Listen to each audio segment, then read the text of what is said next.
ulumi wa amadana bi asrari. Amin ya rabbal alamin. Rabbi shrah li sadri wa yassir li amri wahlul 'uqdatam min lisani yafqahu qawli waj'alni waziran min ahli walhamdulillahi rabbil alamin. Pada jamaah pengajian Masjid Jami Al-Hidayah, wabil khusus Ketua DKM Masjid Al-Hidayah yang sama-sama dimuliakan Allah, yang saya muliakan. Mudah-mudahan kita semua Allah berikan taufik hidayah, juga Allah berikan kesehatan kepada kita semua. Amin ya rabbal alamin. Alhamdulillah, kita panjatkan puji syukur kita kehadiran Allah Subhanahu wa ta'ala atas nikmatnya yang Allah berikan kepada kita. Alhamdulillah, pada malam ini Allah berikan nikmat sehat kepada kita sehingga kita dapat bersama-sama kumpul di Masjid Jami ini, dan kita alhamdulillah sudah bersama-sama melaksanakan sholat Isya beserta berjamaah. Sholawat beserta salam mudah-mudahan Allah sampaikan kepada junjungan Nabi kita Muhammad Sallallahu Alaihi Wasallam beserta keluarganya, sahabat-sahabatnya, dan pengikut-pengikutnya. Umumnya muslimin wal muslimat, khususnya kita yang hadir di Masjid Jami ini. Insya Allah pengajian yang kita haji ini yaitu masalah fikih.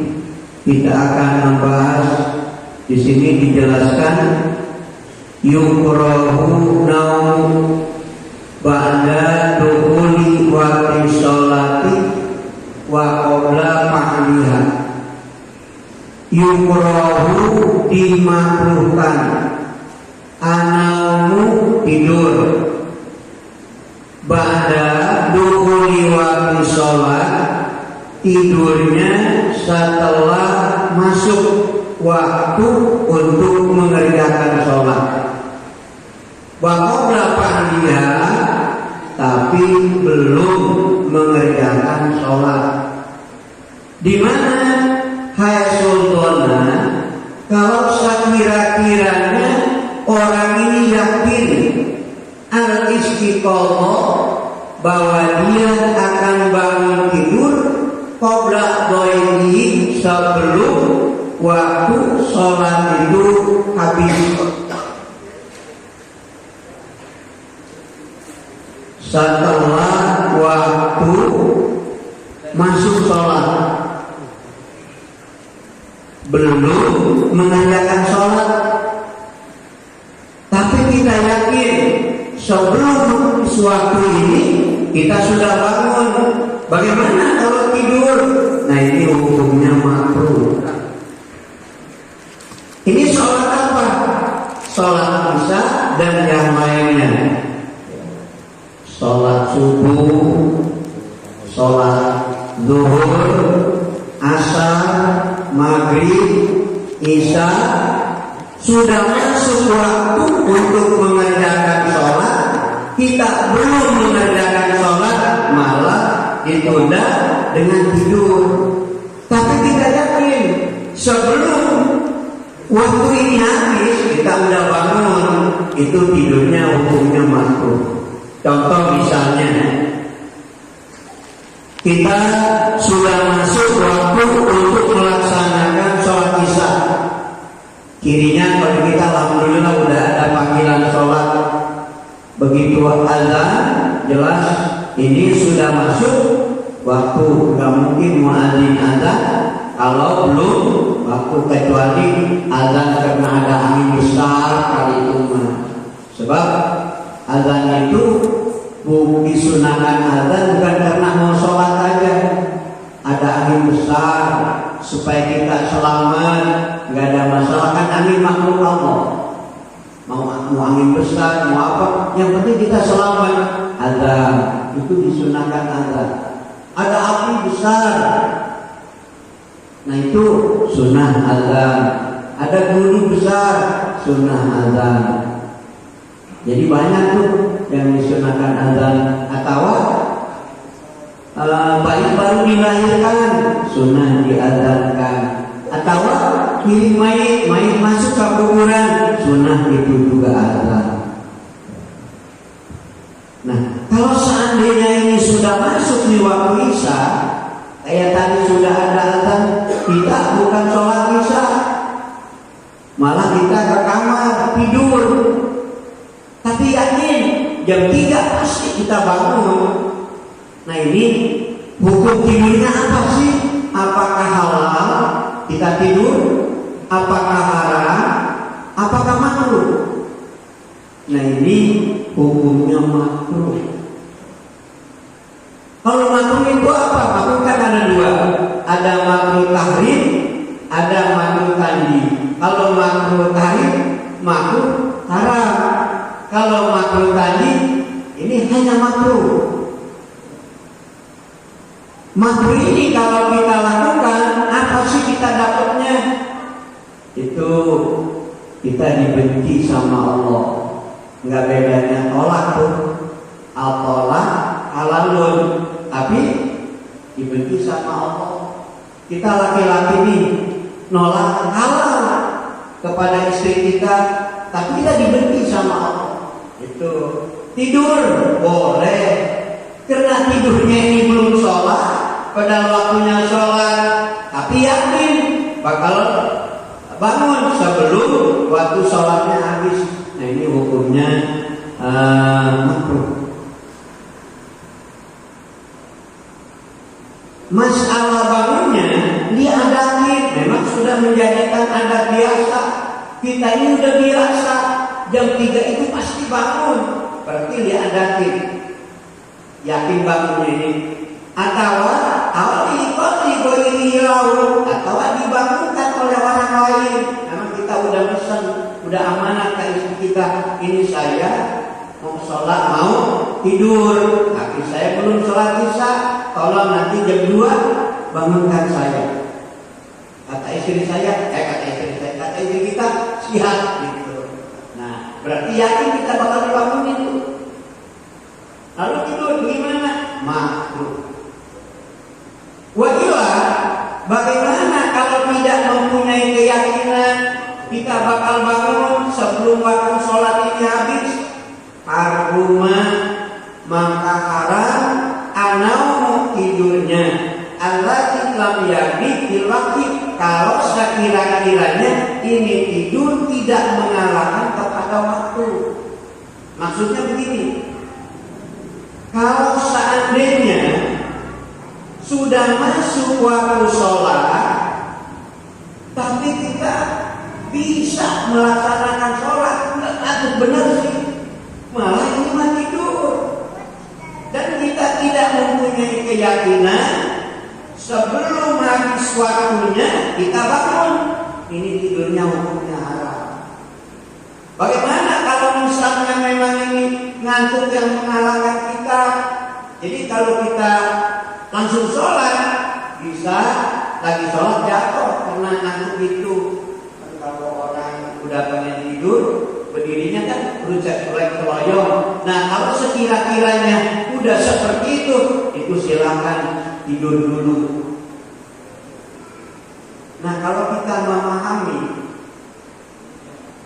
memahami masalah tidur sudah masuk waktu sholat, belum sholat, ini hukumnya kalau tidak yakin bakal bangun haram. Bagaimana tidurnya orang yang sengaja meninggalkan sholat? Sengaja tak sholat.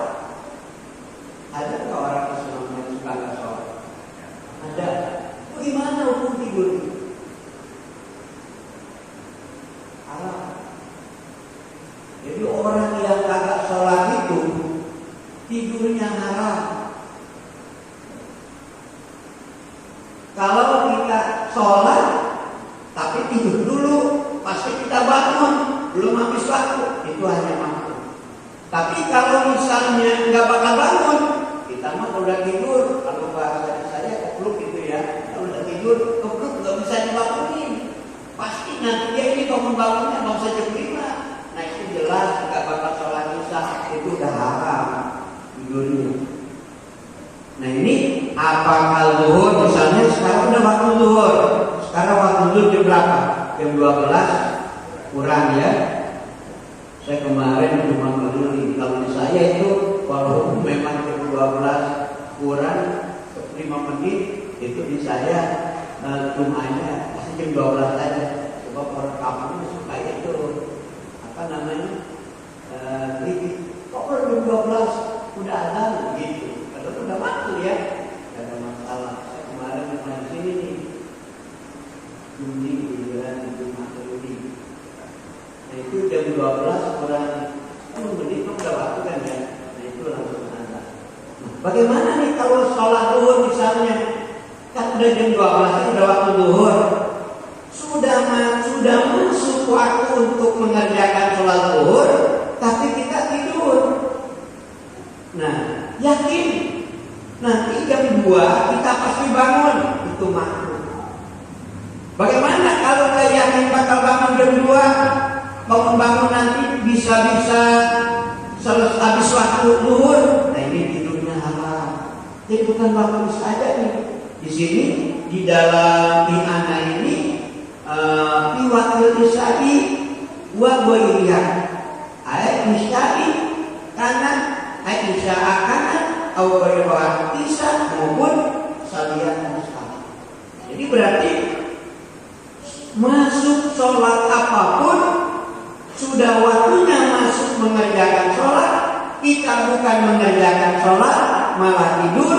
Kalau yakin bakal bangun sebelum habisnya waktu hanya makruh. Tapi kalau tidak mempunyai keyakinan bakal bangun sebelum habisnya waktu, haram. Tuh.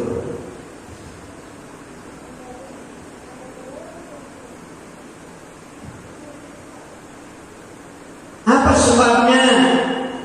Di sini dijelaskan.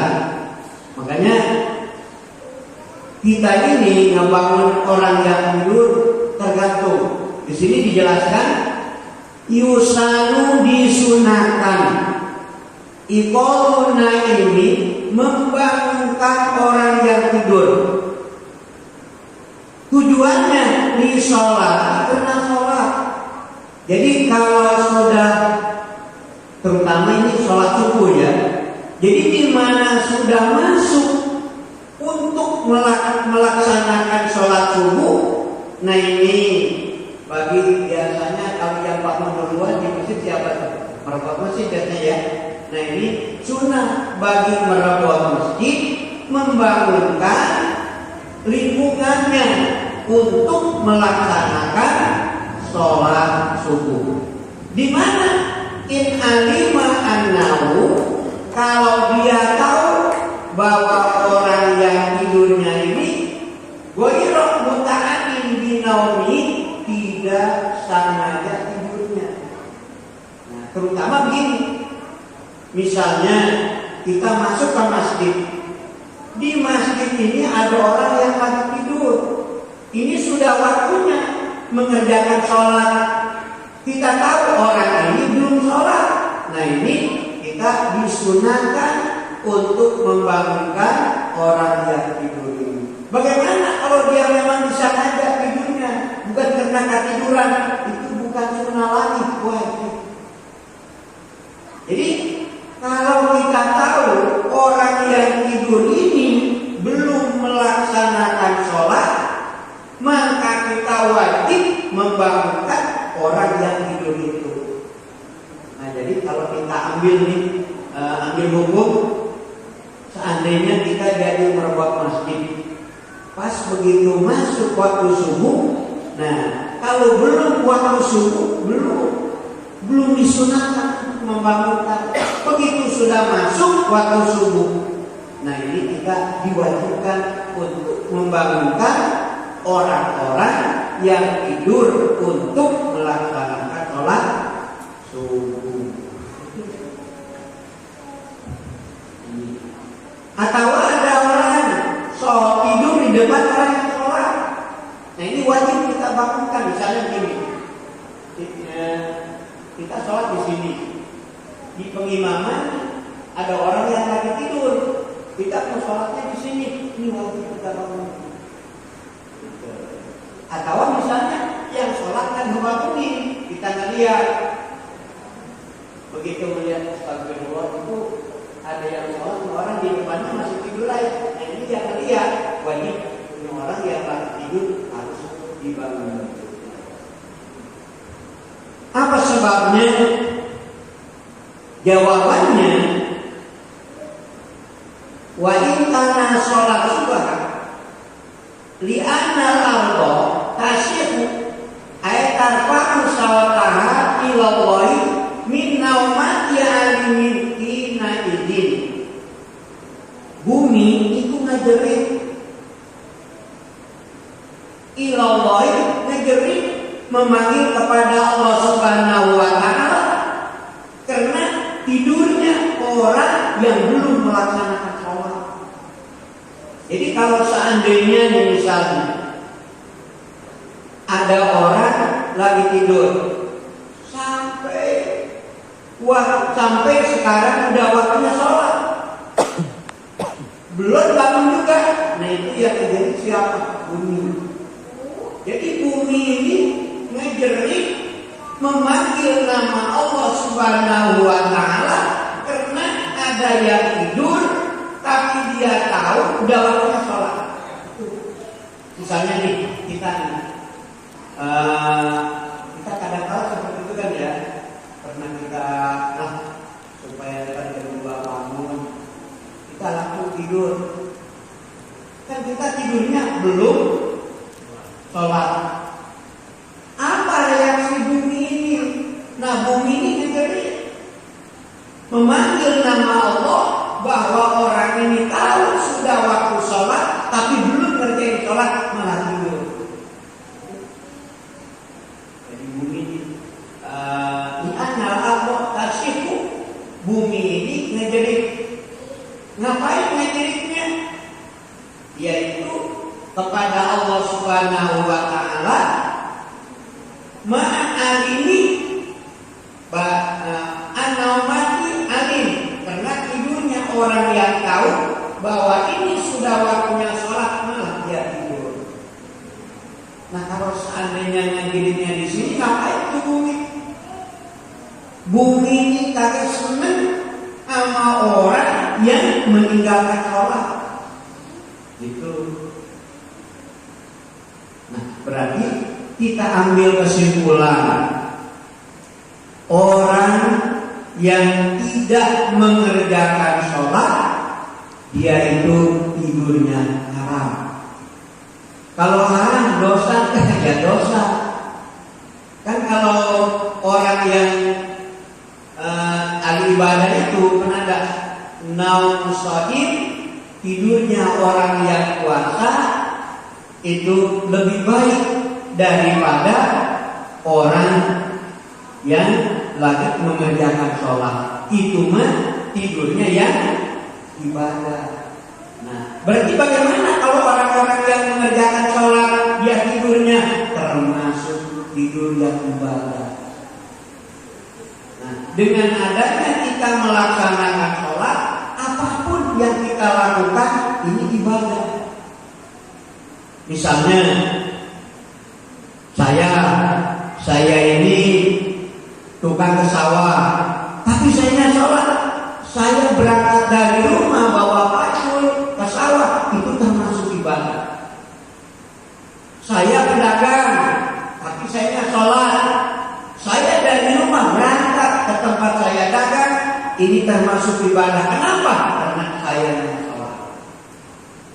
Saya makan, saya minum, saya tidur, semua yang saya lakukan karena saya sholat, ini semuanya itu ibadah. Bagaimana kalau yang kagak sholat? hidupnya tadi haram, makannya juga haram, minumnya juga haram, semuanya yang dia lakukan haram. Gara-gara apa? Ada sholat. Makanya sholat itu Rasul mengatakan as-sholatu imanuddin. Sholat itu tiangnya agama. Man aqoma sholat faqad aqoma din. Orang yang melaksanakan sholat berarti dia mendirikan agama. Man taraka sholat faqad hamadin. Orang yang meninggalkan sholat berarti dia sudah menunjukkan agama. Dan sholat ini Rasul sampai mengatakan yang paling pertama dihisab nanti di akhirat itu adalah sholat. Kalau seandainya sholatnya ini benar, maka semuanya pekerjaannya dianggap benar. Kalau sholatnya ini dianggap salah, maka seluruh pekerjaannya dianggap salah. Kalau kita nanti dihisab, begitu dilihat zuhurnya sholat, asarnya sholat, maghrib sholat, isya sholat, subuh sholat. Jadi mulai balik sampai dia meninggal dunia tidak ada sholat yang ditinggalkan. Udah, puasanya dianggap benar. Kalau dia haji juga hajinya dianggap benar. Kalau dia umroh juga umrohnya dianggap benar. Dia zakat-zakatnya dianggap benar. Pokok-pokok ibadah yang harus dilakukan oleh orang Islam dianggap benar. Kalau sholatnya benar ditegakkan. Nah, berarti sholat ini sangat penting, jangan sampai kita tinggalkan.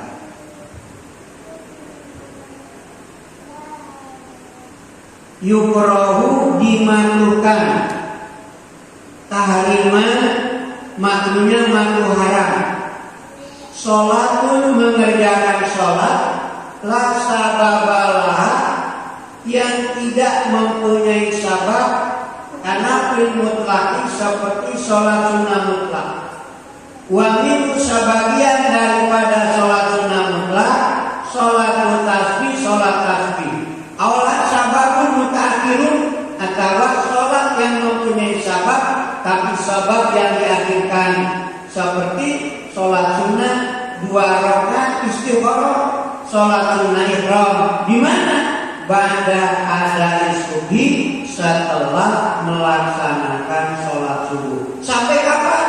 Kata tatapi asyamsu sampai tingginya matahari karubin ukuran 1 tumbak. Wajib setelah sholat asar kata takbir sampai surutnya matahari. Nah ini kita melaksanakan sholat sunnah. Sholat sunnahnya ini bukan sabab mutaqaddimin. Ada sabab atau tidak ada sabab. Seperti sholat sunnah mutlak atau sholat sunnah yang mutlak diantaranya sholat sunnah tasbih. Kita kerjainnya ini setelah sholat subuh, belum keluar matahari. Nah ini haram. Satu. Yang keduanya setelah melaksanakan sholat asar sampai surutnya matahari. Jadi kalau matahari belum surut, setelah sholat asar kita mengerjakan sholat sunnah. Sunnahnya yang tidak mempunyai sabab. Nah ini hukumnya haram. Atau yang punya sabab, sababnya sabab takhir istigharah. Kenapa kita mau melaksanakan sholat istigharah? Karena ada sesuatu, ya. Itu berarti sebabnya nanti belakangan. Misalnya begini, mau istigharah itu pekerjaan yang baik supaya jadi baik. Tujuannya bukan begini. Kan ada kalau kita mau melaksanakan pernikahan, sunahkan istigharah supaya tahu begini, bukan seperti itu. Tujuannya ini perkara yang tidak baik supaya jadi baik, perkara yang baik supaya lebih istiqoroh dahulu. Itu misalnya nih, kalau di kampung saya suka ada yang datang ke saya begini, saya mau menikahkan anak saya namanya Anu kepada laki-laki namanya Anu. Ini kira-kira yang bagus enggak nih, kan gitu ya. Nah, ini kata saya bagus bagaimana? Nanti jika menjadi nikahnya bagus kagak? Bakal jadi orang kaya kagak? Kan begitu ya orang kita yang nikahnya diperkaya padahal tadi itu kita cari keridhaan dari Allah. Nah ini langsung kita disunahkan istiqoroh, bukan supaya ketahuan bahwa ini jelek bagusnya. Tujuannya apa? Kalau seandainya ini kurang baik supaya baik. Jadi mau melakukan apapun, ayo kita istiqoroh dahulu. Berapa rakaat? Nggak banyak kan, 2 rakaat. Nah, misalnya kita nih mau mulai dagang. Saya besok mau dagang nih 6 malam istiqoroh dulu. Kita mau mulai kerja nih, malamnya istiqoroh dahulu. Tujuannya apa? Supaya usaha dagang kita ini yang tidak baik supaya jadi baik gitu. Nah kalau dilaksanakannya setelah sholat subuh belum keluar matahari, bagaimana hukumnya? Dilaksanakannya setelah melaksanakan sholat asar belum surut matahari, nah ini juga hukumnya haram. Atau seperti mana lagi sholat sunnah ihram, mungkin bagi orang yang melaksanakan umroh, ihram umroh atau ihram haji, nah ini sebelum niat itu disunahkan sholat sunnah ihram. Nah ini kalau melaksanakan sholat sunnah ihramnya setelah sholat subuh sebelum keluar matahari, ini hukumnya haram. Melaksanakan sholat sunnah ihramnya setelah sholat asar sebelum surut matahari, ini juga hukumnya haram. Seperti ini misalnya, kita mau melaksanakan mikot ya, mikot umroh atau haji. Kebetulan misalnya kita ini ngerjainnya umrohnya habis sholat asar. Kita sholat asar, setelah sholat asar kita mau ngerjain ihram umroh, mau ngerjain umroh misalnya, kan disunahkan tuh kita sholat sunnah ihram. Bagaimana ini setelah sholat asar? Gak usah sholat sunnah ihram. Bagaimana udah jadi ya? Nawaitu umrotan wa aramtu, nawaitu umrota wa nawaitu umrota nawaitu umrota wa aramtu dia billahi ta'ala. Udah deh langsung kita niat umroh, tapi kagak usah sholat sunnah. Atau setelah asar tadi, setelah subuh kan juga ada, kita berangkat misalnya dari hotel kita Kata Naim, pas sampai Kata Naim subuh, lalu kita melaksanakan sholat subuh. Setelah sholat subuh kita ada niat mau umroh, sholat sunnah ihram dulu. Nah ini hukumnya haram kalau belum keluar matahari.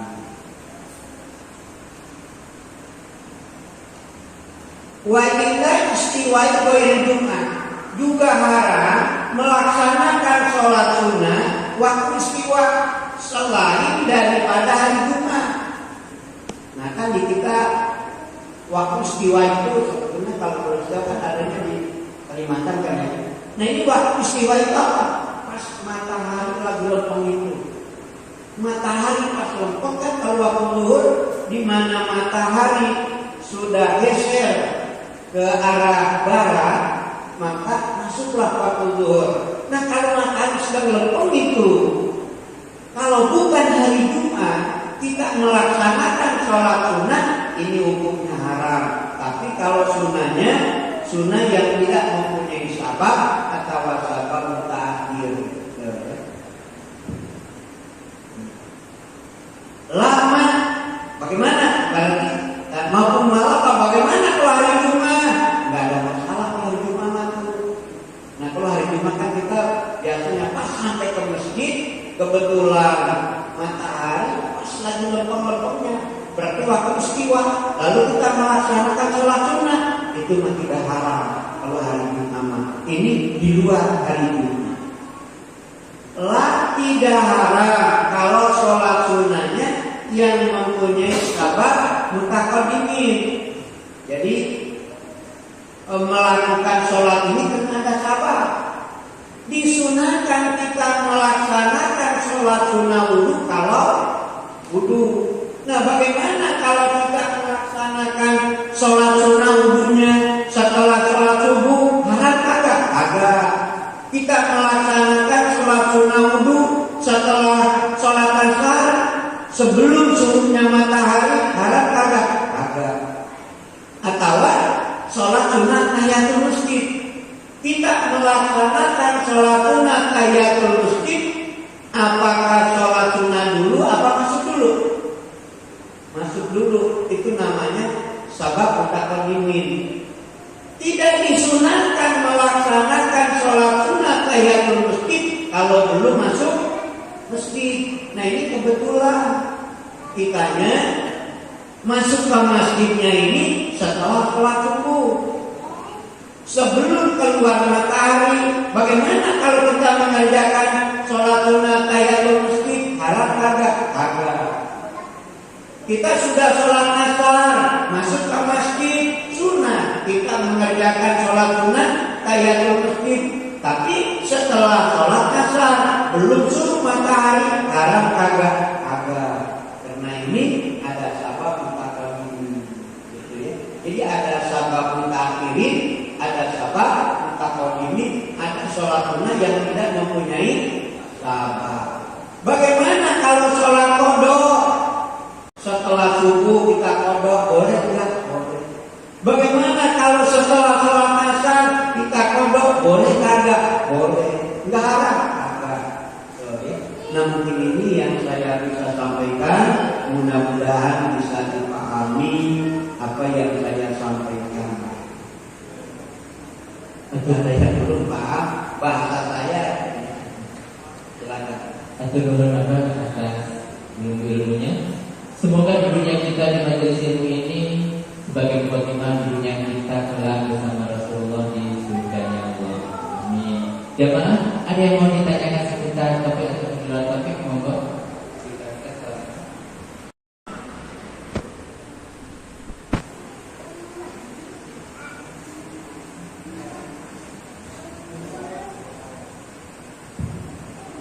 Assalamualaikum warahmatullahi wabarakatuh. Mengenai bicara yang tadi, apabila seorang yang sudah tahu dengan sengaja tidur meskipun sudah waktu datang sholat maka dihukumi haram.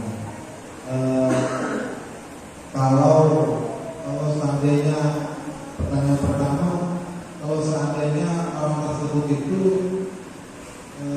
boleh dibilang belum belajar, baru tahu apakah hukum itu berlaku atau bagaimana. Terus yang kedua,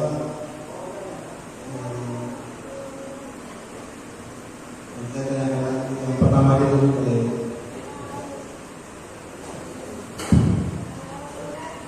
bagi yang belum tahu hukum, ini dua masalah. Kalau seandainya memang dia belum tahu hukum, kenapa belum tahu hukum? Karena belum belajar. Kenapa belum belajar? Karena nggak ada yang ngajarnya. Nah, ini dimaaf. Sebab setelah naiknya Nabi Isa alaihissalam ke langit, sebelum diutusnya Nabi kita Muhammad Sallallahu Alaihi Wasallam, orang itu dianggap dia akan dimaafkan kesalahannya asalkan dengan musyrik. Seperti tadi kita kagak tahu hukumnya. Kenapa kagak tahu? Karena saya kagak belajar. Kenapa nggak belajar? Karena nggak ada yang ngajarnya. Itu dimaafkan. Tapi kalau memang kagak tahu karena nggak mau belajar, kenapa nggak belajar? Males. Yang ngajar nggak ada, tapi saya nggak mau belajar. Itu Dosanya kenapa? Ya karena kita harus belajar. Fasalu an-ahli dzikri in kuntum la ta'lamun.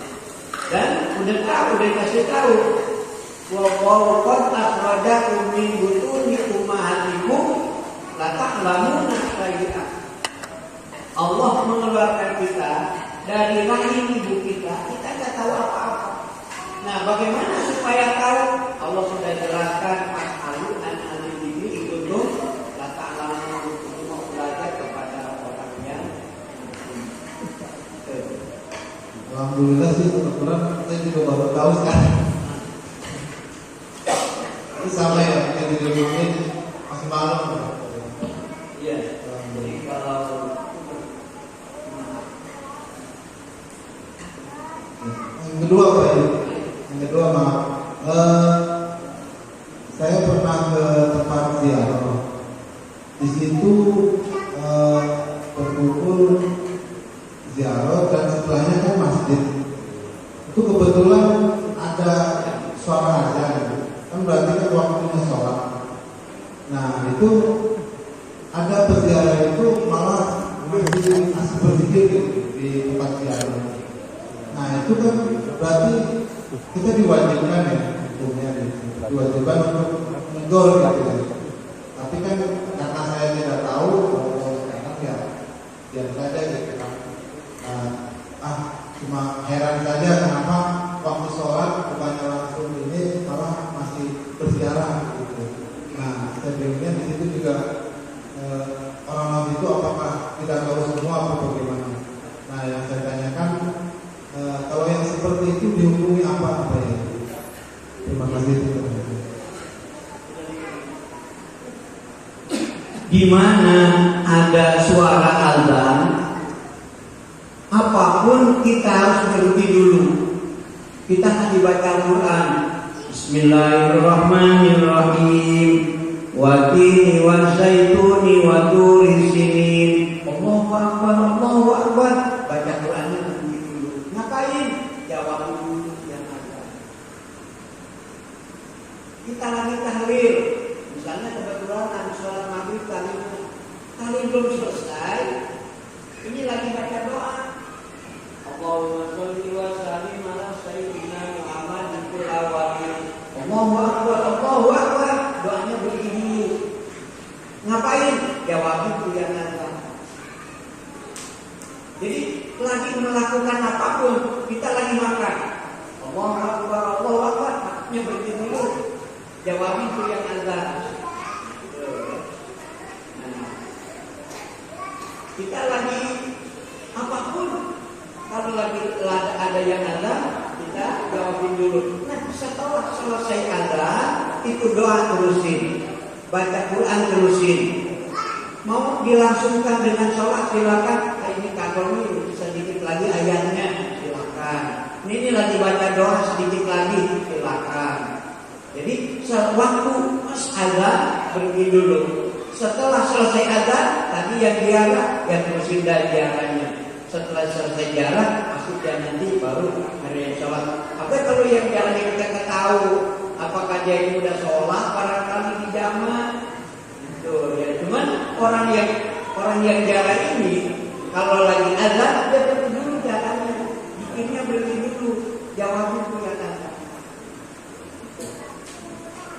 Jadi penting ngejawabin azan.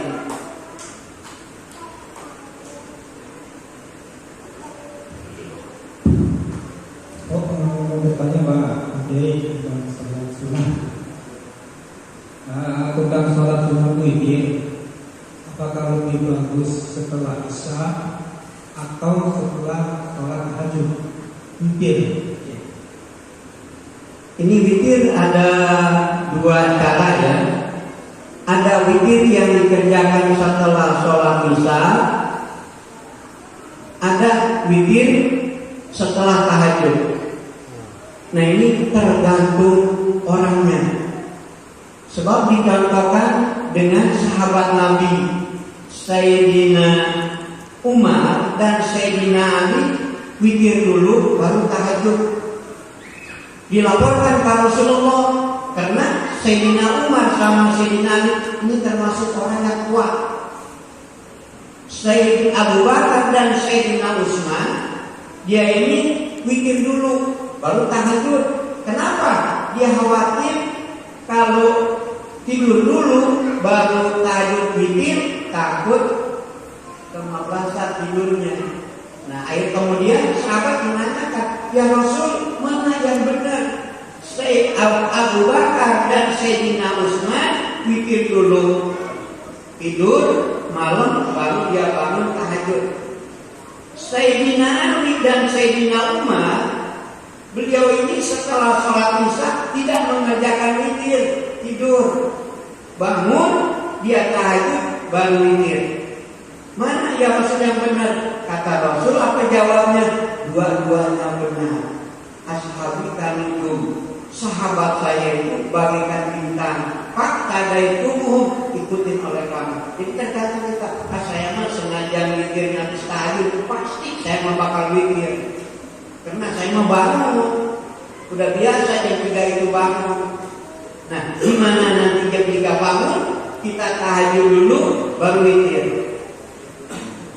Saya mah biasanya kalau tidur itu nggak buru-buru bangun, suka biasa bangun ini kalau mendengar azan subuh, nanti mah bikin dulu dah. Kalau misalnya alhamdulillah sebelum subuh bangun berarti dia bisa tahajud.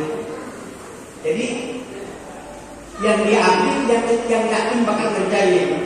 Kalau kira-kiranya kita witirnya setelah tahajud yakin bakal dikerjakan, itu bagus witir setelah tahajud.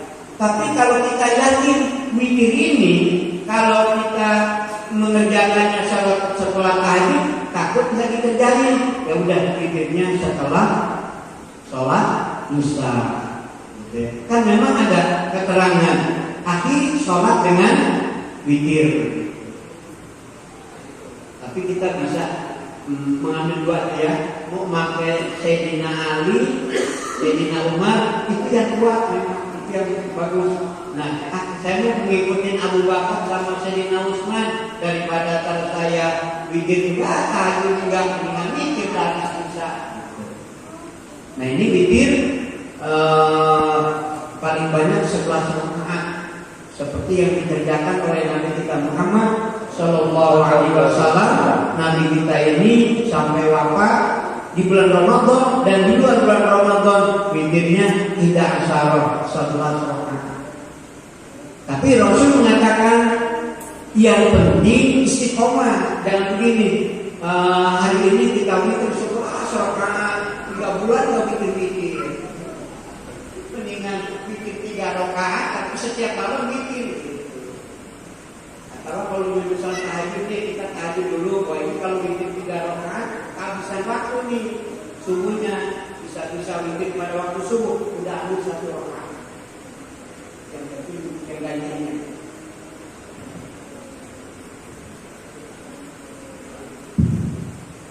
Assalamualaikum warahmatullahi wabarakatuh, Pak Kiai. Semoga Pak Kiai dalam keadaan sehat dan bertahan. Di sini kami akan menanyakan salah satu pahala yang akan terus mengalir apabila orang meninggal itu amal jariah, salah satunya. Yang ingin saya tanyakan, apakah beda antara amal jariah, infak, serta sedekah? Seandainya itu berbeda, prioritas mana yang dahulu yang kita laksanakan? Jadi yang mana dulu? Apa perbedaannya itu Pak Kiai? Terima kasih. Assalamualaikum warahmatullahi wabarakatuh. Waalaikumsalam warahmatullahi wabarakatuh. Di antaranya ada 4 pekerjaan yang menyelamatkan kita di alam kubur. Yang pertama sedekah. Kan di Al-Quran sudah dijelaskan, kalau seandainya engkau ya Allah mengakhirkan ajal saya fa'asaddaku wa aku minas sholihin, saya akan bersedekah. Jadi kita ini pas begitu meninggal dunia, apa yang kita ingetin itu sedekah. Jadi sedekah itu termasuk infak kan ya. Nah, di sini infak, bahkan di dalam ayat Al-Quran juga lan tanalu birra hatta tunfiqu mimma tuhibbun. Jadi apa yang kita senangi tidak ada kebaikan kecuali kita infakkan. Tapi kalau muslim mah jangan. Waktu kita ada sahabat Rasul, sahabat Muhajirin sama sahabat Ansor, namanya sama Abdul Rahman. Nah, ini Abdul Rahman sahabat Muhajirin terkaya di Mekah itu. Karena dia hijrah ke Madinah, dunianya habis tuh. Maksudnya dunianya nggak bisa dibawa. Jadi dia orang miskin. Ada Abdul Rahman sahabat Ansor kaya. Dia istrinya juga kerja, dunianya banyak. Sampai istrinya dia tawari Abdul Rahman ini, kalau seandainya kau mau Abdul Rahman, itu istri saya akan saya kasih. Tapi kata Rasul, jangan istrimu. Jadi kalau mau, jadi kita apa yang kita sayangi, motor nggak ada artinya. Kalau motor itu nggak disedekahin sama kita, nggak diinfakkan. Jadi kalau punya motor 5, sedekahnya 1 ke masjid. Lantaran biro kata tukiku lima tuhibun. Jadi 5 tuhibun itu yang kita senangi. Nah, jadi mal itu kalau ingin ada kebaikannya, jadi kita sedekahkan. Jadi orang yang bangun dari kuburan atau orang yang masuk ke kuburan itu dia ingin bersedekah dan ingin jadi orang yang soleh. Yang soleh itu jelas orang-orang yang beramal soleh pasti jadi soleh. Itu jadi sedekah. Maksudnya sedekah apa aja itu? Kalau sedekah wajib dia kerjakan. Berarti kalau sedekah itu termasuk amal jariah ya Pak Jadi? Ya sedekah kalau jariah itu kalau kita niatnya jariah jadi jariah. Jadi nggak semuanya sedekah jadi jariah. Sedekah jariah itu diantaranya ada 10 ya. Seperti kita sedekah jariah ke masjid, ke pesantren, ke majelis taklim, atau fakir miskin, kita niatinnya sedekah jariah. Bagaimana? Nah ini di dalam fikih itu la yasul waqu illa birabbi, tidak sah sedekah jariahnya kecuali dengan diucapkan. Jadi tidak cukup dengan niat. Ini saya sedekah jariah. Nah ini saya sedekah jariah. Kudu gitu. Ini misalnya duit yang 100.000 saya sedekah jariah. Ini duit 1 juta saya sedekahkan sedekah jariah. Maka itu jadi sedekah jariah. Kalau seandainya kita memberikan sedekah baik ke masjid, di luar masjid, tidak diniatkan sedekah jariah, itu bukan sedekah jariah, sedekah biasa. Nah, masalah sedekah bagusan yang mana sih? Tergantung. Kalau seandainya misalnya orang ini fakir benar, apa mending sedekah jariah atau sedekah biasa? Ini lebih baik sedekah biasa. Sebab orang yang fakir ini sangat membutuhkan. Misalnya begini, saya sedekah jariah motor, kan nggak boleh motornya dijual. Motor paling hanya dimanfaatkan untuk nyari duit. Boleh pakai nyari duit, duitnya dipakai bisa orang ini. Tapi kalau sedekah biasa, ini saya sedekah biasa, bukan sedekah jariah, karena butuh benar nih orang ini, udah langsung motornya dijual. Boleh nggak? Boleh. Saya sedekah tanah, sedekah jariah, tanahnya nggak boleh dijual. Penghasilannya silakan, kan lama. Kalau misalnya orang yang sangat butuh, kalau misalnya ini harus ditanemin kangkung dulu lama kan hasilnya, ditanemin padi dulu lama. Tapi kalau sedekah biasa, saya butuh duit sekarang, bisa kan langsung dijual. Kalau wakafan al-waqfu la yubahu wa la yuhabu wa la yurasu. Wakafan itu la yubahu tidak boleh dijual, wa la yuhabu tidak boleh dihibatkan, wa la yurasu tidak boleh diwariskan. Jadi bedanya bagaimana? Bilabdi. Kalau tidak ada kata-kata sedekah jariyah berarti bukan sedekah jariyah. Kalau ada kata-kata sedekah jariyah baru sedekah jariyah. Misalnya nih, saya masukin kotak ke masjid, nggak ngomong sedekah jariyah, itu bukan sedekah jariyah, sedekah biasa walaupun ke masjid. Saya sedekah ke fakir miskin, ini saya sedekah motor, sedekah jariyah, walaupun ini fakir miskin, hukumnya sedekah jariyah. Jadi layasul waktu ila bilati. Bagaimana ucapan kita?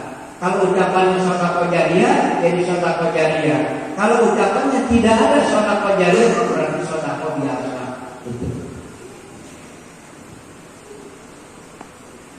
Betul, terima kasih. Oke.